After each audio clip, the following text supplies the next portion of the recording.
Hi friends, last trading സെഷനിൽ കഴിഞ്ഞ വെള്ളിയാഴ്ച നിഫ്റ്റി 1.17% ഇടിഞ്ഞുകൊണ്ട് ഏകദേശം 300 പോയിന്റ് താഴെയാണ് ക്ലോസ് ചെയ്തത്. അപ്പോൾ ഈ ഒരു തകർച്ചയ്ക്ക് കാരണം വീക്കായിട്ടുള്ള ഗ്ലോബൽ ക്യൂസ് ആണെന്ന് നമുക്ക് വാർത്തകളിൽ നിന്ന് മനസ്സിലാക്കാൻ കഴിയും. കാരണം US-ൻ്റെ ഫാക്ടറി ഡാറ്റ, അതുപോലെ US-ലുള്ള അൺഎംപ്ലോയ്മെൻറ്റ് ഡാറ്റ, ഇതൊക്കെ അനലൈസ് ചെയ്തുകൊണ്ട് അവിടെയുള്ള അനലിസ്റ്റുകൾ പുറത്തുവിട്ട റിപ്പോർട്ടുകൾ മൊത്തത്തിലൊരു പാനിക് സെല്ലിംഗ് സൃഷ്ടിക്കുകയും അപ്പോൾ അതിൻ്റെ ഒരു അലയൊലി ഇന്ത്യൻ മാർക്കറ്റിലേക്ക് വരികയാണ് ഉണ്ടായത്. അപ്പോൾ ഇന്ത്യൻ മാർക്കറ്റ് പൊതുവെ ഓവർ വാല്യൂഡ് ആണെന്നും ഓവർ ബോട്ട് സോണിലാണെന്നും പൊതുവെ പറഞ്ഞുകൊണ്ടിരിക്കുന്നു. അപ്പോൾ അത്തരം ഒരു അവസ്ഥയിൽ എന്തെങ്കിലും ഒരു കാരണം കിട്ടുമ്പോൾ സ്വാഭാവികമായിട്ടും ബിയേഴ്സ് മാർക്കറ്റ് നല്ല സെൽ ഓഫ് ചെയ്യുകയും താഴത്തേക്ക് കൊണ്ടുവരികയും ചെയ്യും. ഇത് കൂടാതെ കഴിഞ്ഞ Q1 റിസൾട്ടുകൾ പല കമ്പനികളുടെയും അത്ര ഇംപ്രസീവ് അല്ല എന്നൊരു ടോക്കും മാർക്കറ്റിൽ നിലനിൽക്കുന്നത് കൊണ്ട് തന്നെ ഇത്തരത്തിലുള്ള ക്രാഷ് ഇടയ്ക്കിടയ്ക്ക് മാർക്കറ്റിൽ നടന്നുകൊണ്ടിരിക്കാനുള്ള സാധ്യതയും ഉണ്ട്. അതുകൂടാതെ ഹമാസ് തലവനെ വധിച്ചതിന് ശേഷം ഇറാൻ ഇസ്രായേൽ രൂപപ്പെട്ടിട്ടുള്ള ഒരു ടെൻഷൻ, അത് മാർക്കറ്റിലെ സമയം വലിയൊരു ക്രാഷ് സാധ്യത ഉണ്ട് എന്നും മാർക്കറ്റിൽ നിലനിൽക്കുന്ന ഒരു ഭയമാണ്.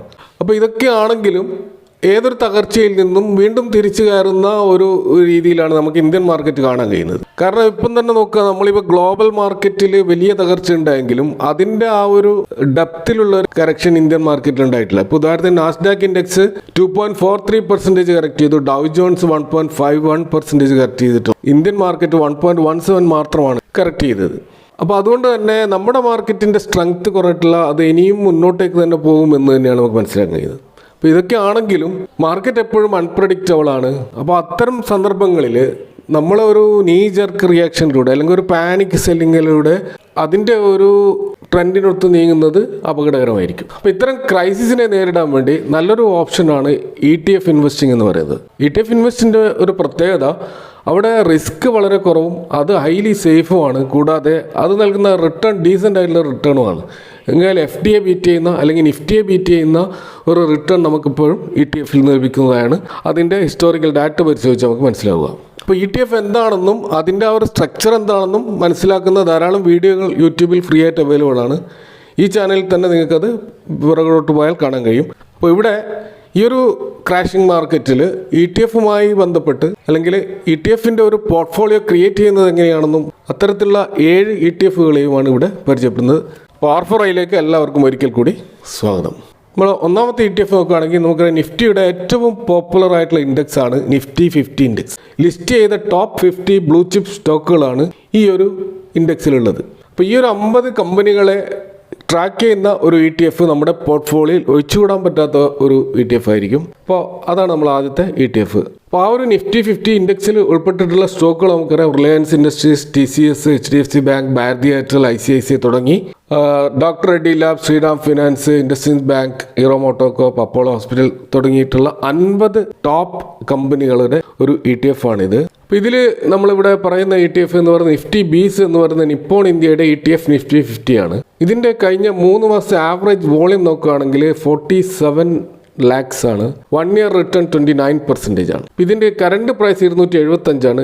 കഴിഞ്ഞ ദിവസത്തെ ക്രാഷിൽ ഏകദേശം ഒരു 1% ഇടിഞ്ഞുകൊണ്ടാണ് ഈ ഒരു ETF നമുക്ക് ലഭ്യമായിട്ടുള്ളത്. നമ്മുടെ രണ്ടാമത്തെ ETF നിഫ്റ്റി 50 കഴിഞ്ഞ് അടുത്ത 50 ലാർജ് ക്യാപ് സ്റ്റോക്കുകളെ ട്രാക്ക് ചെയ്യുന്ന മറ്റൊരു പ്രധാനപ്പെട്ട ETF ആണ് Nifty next 50 index.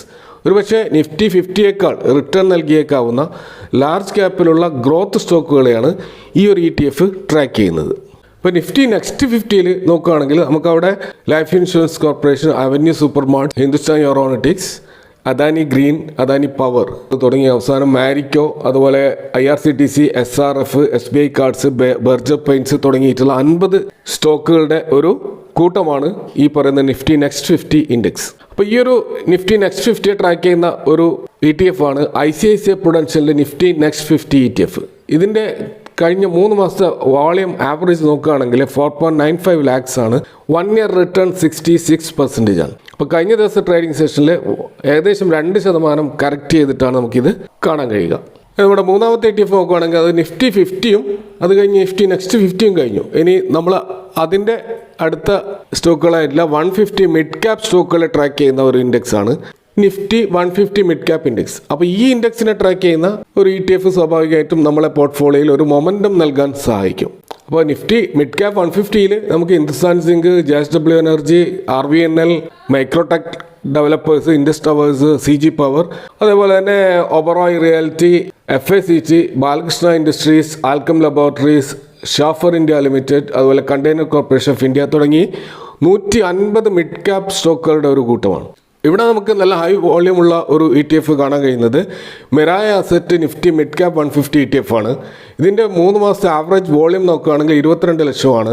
1 year return 54%. ഇതും കഴിഞ്ഞ ട്രേഡിംഗ് സെഷനിൽ 1% കറക്റ്റ് ചെയ്തുകൊണ്ടാണ് നമുക്ക് കാണാൻ കഴിയുക. അപ്പോൾ ഇനി നമ്മൾ നിഫ്റ്റി നെക്സ്റ്റ് 50യും കഴിഞ്ഞു, മിഡ് ക്യാപ്പ് 150യും കഴിഞ്ഞു. ഇനി അടുത്തതായിട്ടുള്ളത് 250 സ്മോൾ ക്യാപ്പ് സ്റ്റോക്കുകൾ ട്രാക്ക് ചെയ്യുന്ന ഇൻഡെക്സ് ആണ്. ഇതിനെ നമ്മൾ നിഫ്റ്റി 250 സ്മോൾ ക്യാപ്പ് ഇൻഡെക്സ് എന്ന് പറയും. അപ്പോൾ പോർട്ട്ഫോളിയോയിൽ ഏറ്റവും അധികം റിട്ടേൺ നൽകാൻ സാധ്യതയുള്ള സ്മോൾ ക്യാപ്പിലുള്ള 250 സ്റ്റോക്കുകളെ ട്രാക്ക് ചെയ്യുന്ന ഒരു ETF അത്യാവശ്യമാണ്. അപ്പോൾ അത്തരത്തിലുള്ള ഒരു ETF ആണ് Nifty small cap ETF. Small cap ഇൻഡെക്സിൽ നമുക്ക് കാണാൻ കഴിയുന്ന സ്റ്റോക്കുകൾ നോക്കുകയാണെങ്കിൽ Indian overseas bank, Cochin shipyard, UCO bank, ഹഡ്കോ, അതുപോലെ സെൻട്രൽ ബാങ്ക് ഓഫ് ഇന്ത്യ തുടങ്ങി all cargo logistic, GHCL limited, CSB bank limited, MTAR technologies, restaurant brands of Asia തുടങ്ങിയിട്ടുള്ള 250 സ്റ്റോക്കുകളുടെ കൂട്ടമാണ്. അപ്പോൾ ഈ ഒരു ഇൻഡെക്സിനെ ട്രാക്ക് ചെയ്യുന്ന ഒരു പ്രധാനപ്പെട്ട ETF ആണ് HDFC Nifty small cap 250 ETF. ഇതിൻ്റെ ആവറേജ് വോളിയം 3 മാസം നോക്കുകയാണെങ്കിൽ 5.14 lakhs ആണ്. ഇതിൻ്റെ ഒരു വർഷത്തെ റിട്ടേൺ 58%.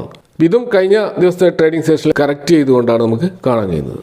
അപ്പോൾ ഈ ഒരു 4 ETFകൾ വാങ്ങുന്നതോടുകൂടി നിഫ്റ്റി ടോപ്പ് 500 സ്റ്റോക്കുകളിൽ നമ്മൾ ഇൻവെസ്റ്റഡ് ആവുകയാണ്. പക്ഷേ ഇത് മാത്രം പോരാ, കാരണം നമുക്ക് സ്റ്റോക്കുകളിൽ കുറച്ചുകൂടി ഗ്രോത്ത് ആവശ്യമാണ്. അപ്പോൾ അതിനുവേണ്ടി ഹൈ ഗ്രോത്ത് ഉള്ള ചില സെക്ടേഴ്സുകളും ചില തീമാറ്റിക് ഇൻഡെക്സുകളും നമ്മൾ ആഡ് ചെയ്യേണ്ടതുണ്ട്. അപ്പോൾ അങ്ങനെ നോക്കുമ്പോൾ അത്തരത്തിലുള്ള ഒരു തീമാറ്റിക് സെക്ടറാണ് PSU സ്റ്റോക്കുകൾ.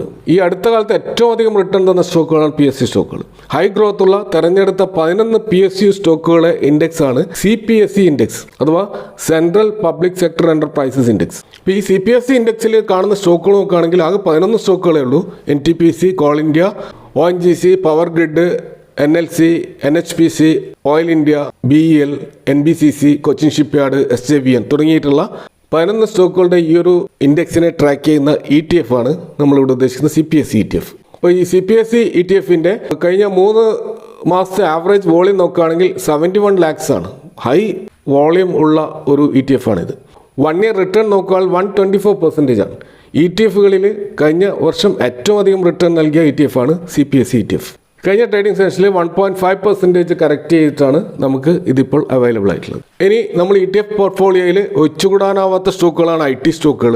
അപ്പോൾ ഇന്ത്യയിൽ ടോപ്പ് IT സ്റ്റോക്കുകൾ മാത്രം അടങ്ങുന്ന സുപ്രധാനമായ ഒരു ഇൻഡെക്സ് ആണ് നിഫ്റ്റി IT ഇൻഡെക്സ്. അപ്പോൾ ഈ IT ഇൻഡെക്സിനെ ട്രാക്ക് ചെയ്യുന്ന ഒരു ETF നമുക്ക് ആവശ്യമാണ്. ഒരു സെക്ടറൽ പ്രസൻറ്റേഷൻ എന്നുള്ള രീതിയിൽ ആവശ്യമാണ്. അപ്പോൾ ഈ നിഫ്റ്റി IT ഇൻഡെക്സിൽ നമുക്ക് കാണുന്ന സ്റ്റോക്കുകൾ നോക്കാം. TCS, Infosys, HCL, Wipro, LTI Mindtree, tech Mahindra, persistent system, L&T technology services, Mphasis, Coforge പോലെയുള്ള ടോപ്പ് 10 IT സ്റ്റോക്കുകളാണ് ഈ ഒരു ഇൻഡെക്സിലുള്ളത്. ഇതിനെ ട്രാക്ക് ചെയ്യുന്ന ഒരു ETF ആണ് Nippon India ETF Nifty IT ബീസ്. ഇതിൻ്റെ 3 മാസത്തെ ആവറേജ് വോളിയം നോക്കുകയാണെങ്കിൽ ഏറ്റവും ഹയസ്റ്റ് വോളിയം ഉള്ള ETF ആണിത്. 1,03,15,000 വോളിയമാണ് കാണാൻ കഴിയുക. ഇതിന് 1 ഇയർ റിട്ടേൺ 35% ആണ്. അപ്പോൾ IT സെക്ടർ ഡൗൺ ആയി നിൽക്കുന്ന ഈ ഒരു സന്ദർഭത്തിൽ അക്യുമുലേറ്റ് ചെയ്യാൻ പറ്റുന്ന ഒരു ETF ആണ് IT ബീസ്. അടുത്തതായിട്ട് നമ്മൾ സ്റ്റോക്ക് മാർക്കറ്റിൽ വമ്പിച്ച ക്രാഷ് വരുമ്പോൾ ഇൻവെസ്റ്റേഴ്സിൻ്റെ ക്യാപിറ്റൽ പെട്ടെന്ന് പിൻവലിച്ച് അവർ ഇൻവെസ്റ്റ് ചെയ്യുന്ന ഒരു എവർഗ്രീൻ അസറ്റാണ് ഗോൾഡ്. ഇപ്പോൾ ഗോൾഡ് പ്രൈസിനെ ട്രാക്ക് ചെയ്യുന്ന ഒരു ETF ആണ് ഗോൾഡ് ETF. അപ്പോൾ നമ്മൾ ഒരു സോവറിൻ ഗോൾഡ് ബോണ്ടോ അല്ലെങ്കിൽ ഫിസിക്കൽ ഗോൾഡോ അല്ലെങ്കിൽ ഡിജിറ്റൽ ഗോൾഡോ തുടങ്ങിയവയിലൊക്കെ നമ്മൾ ഇൻവെസ്റ്റ് ചെയ്തിട്ട് ഇല്ലെങ്കിൽ, അല്ല നമ്മൾ അത്തരത്തിലുള്ള ഒരു ഇൻവെസ്റ്റ്മെൻറ്റ് ശീലം നമുക്ക് ഇല്ലെങ്കിൽ, നമുക്ക് ഗോൾഡ് പ്രൈസിനെ ട്രാക്ക് ചെയ്യുന്ന ഒരു ETF ആയിട്ടുള്ള ഗോൾഡ് ETF-ൽ ഇൻവെസ്റ്റ് ചെയ്യുകയാണെങ്കിൽ അത് ഗോൾഡിൽ ഇൻവെസ്റ്റ് ചെയ്യുന്നതിന് സമാനമാണ്. അപ്പോൾ അതിൻ്റെ ഒരു പ്രത്യേകത, ഏതൊക്കെ സമയത്ത് സ്റ്റോക്ക് മാർക്കറ്റ് ക്രാഷ് ആവുന്നോ ആ സമയത്ത് ഗോൾഡ് ETF പോസിറ്റീവ് ക്ലോസിംഗ് നൽകുന്നത് കാണാം. ഇപ്പോൾ ഉദാഹരണത്തിന് തന്നെ ഇവിടെ നമ്മൾ നോക്കുകയാണെങ്കിൽ നിപ്പോൺ ഇന്ത്യ ETF ഗോൾഡ് ബീസിൻ്റെ ഒരു കഴിഞ്ഞ ട്രേഡിംഗ് സെഷനിൽ അത് 1% അപ്പായതായി കാണാം. കാരണം നമ്മൾ നേരത്തെ പരിചയപ്പെടുത്തിയിട്ടുള്ള മറ്റ് 6 ETF-കളും ഡൗൺ ആയ സമയത്ത് ഈ ഒരു ETF അപ്പായി നിൽക്കുന്നത് കാണാം. ഇതിൻ്റെ 3 മാസത്തെ ആവറേജ് വോളിയം നോക്കുകയാണെങ്കിൽ 81 lakhs ആണ്. നല്ല ഹൈ വോളിയം ഉള്ള മറ്റൊരു ETF ആണ് ഈ ഗോൾഡ് ബീസ്. ഇതിൻ്റെ 1 ഇയർ റിട്ടേൺ നോക്കുകയാണെങ്കിൽ 18%. തീർച്ചയായും FDI ബീറ്റ് ചെയ്യുന്ന റിട്ടേൺ ആണ്. കൂടാതെ നമ്മുടെ പോർട്ട്ഫോളിയോ എപ്പോഴും ചുവന്നു നിൽക്കുമ്പോൾ പച്ച കത്തി നിൽക്കാനും സാധ്യതയുള്ള ഒരേ ഒരു ETF ആണ് ഗോൾഡ് ബേസ്. അതേസമയം സ്റ്റോക്ക് മാർക്കറ്റ് നല്ല രീതിയിൽ ബുള്ളിയായിട്ട് മുന്നോട്ട് പോകുമ്പോൾ ഗോൾഡ് ETF വലിയ റിട്ടേൺ നൽകുകയില്ല എന്നും കൂടി നമ്മൾ മനസ്സിലാക്കണം. ഏതായാലും ഒരു ഷോക്ക് അബ്സോർബർ പോലെ നമുക്ക് സൂക്ഷിക്കേണ്ട ഒരു സാധനമാണ് ഈ ഗോൾഡ് ബേസ് എന്ന് പറയുന്നത്. അപ്പോൾ ഇതൊക്കെയാണ് ഇവിടെ നമ്മൾ സജസ്റ്റ് ചെയ്യുന്ന ഈ ഒരു 7 ETFകൾ. അപ്പോൾ ETF-കളിൽ ഇൻവെസ്റ്റ് ചെയ്യുമ്പോൾ നമ്മൾ ഒറ്റയടിക്ക് മൊത്തം ETF വാങ്ങാതെ അതിൻ്റെ ഡിപ്പിനായിട്ട് കാത്തു നിന്നുകൊണ്ട് ഓരോ ഡിപ്പിലും അക്യുമുലേറ്റ് ചെയ്യുന്നതായിരിക്കും ഏറ്റവും നല്ലൊരു സ്ട്രാറ്റജി. അത് പിന്നീട് ഹൈയിലേക്ക് പോകുമ്പോൾ നമുക്ക് വിറ്റ് പ്രോഫിറ്റ് എടുക്കാവുന്നതുമാണ്. അപ്പോൾ ഇൻവെസ്റ്റ്മെൻറ്റിനായാലും അല്ലെങ്കിൽ ട്രേഡിങ്ങിനായാലും ഡിപ്പിനായി കാത്തിരിക്കുക, അത്തരം അവസരങ്ങളിൽ അക്യുമുലേറ്റ് ചെയ്യുക എന്നൊരു സ്ട്രാറ്റജി പിന്തുടരുകയാണെങ്കിൽ ETF-ൽ ഒരിക്കലും നഷ്ടം വരികയില്ലെന്ന് മാത്രമല്ല നമുക്ക് ഡീസൻ്റ് ആയിട്ടുള്ള റിട്ടേണുകൾ ലഭിക്കും എന്നുള്ള കാര്യത്തിൽ തർക്കമില്ല. അപ്പോൾ thank you for watching. See you next time with another video.